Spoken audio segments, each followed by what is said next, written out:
Di sebuah desa kecil di Sidoarjo, Jawa Timur, hidup keluarga Pak Suroto. Ia adalah petani sederhana yang mengandalkan hasil sawah dan ladang untuk mencukupi kebutuhan keluarganya.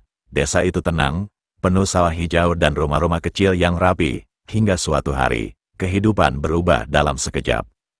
Pada 29 Mei 2006, terdengar suara gemuruh dari dalam tanah. Warga desa, termasuk Pak Suroto, berlari keluar rumah mencari tahu apa yang terjadi. Di tengah sawah, semburan lumpur panas mulai muncul. Awalnya kecil, tapi dalam hitungan hari, semburan itu semakin besar. Lumpur panas melahap lahan pertanian dan merembet ke permukiman. Bau belerang menusuk hidung.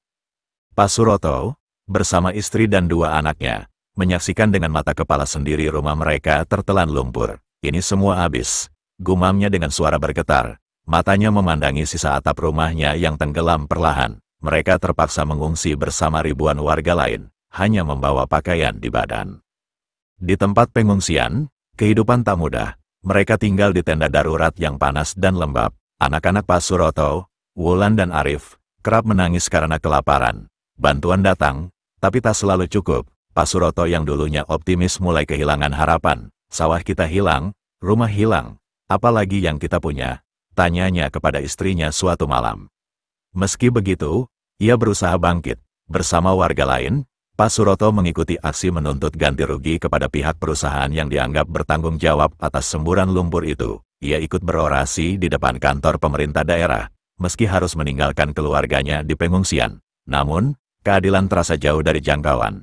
Ganti rugi yang dijanjikan tak kunjung datang atau tidak sesuai dengan kerugian yang mereka alami.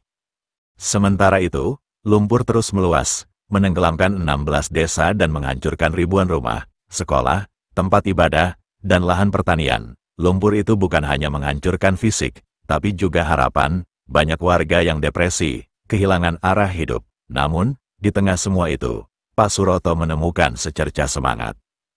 Ia mulai membentuk kelompok warga pengungsi untuk saling membantu. Mereka membuat usaha kecil-kecilan seperti menjual makanan atau kerajinan dari lumpur yang mengeras. Meski sederhana, usaha ini membuat mereka merasa kembali memiliki kendali atas hidup mereka. Wulan dan Arif juga kembali bersekolah, meski dengan fasilitas seadanya.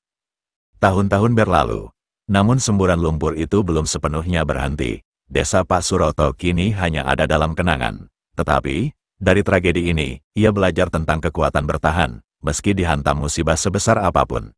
Lumpur mungkin telah mengambil segalanya, tapi tidak akan mengambil semangat kita untuk bangkit, katanya suatu hari kepada anak-anaknya. Pak Suroto dan ribuan korban lain adalah saksi hidup dari tragedi yang mengubah wajah Sidoarjo selamanya. Bagi mereka, kehidupan terus berjalan, meski di bawah bayang-bayang lumpur yang tak pernah benar-benar surut.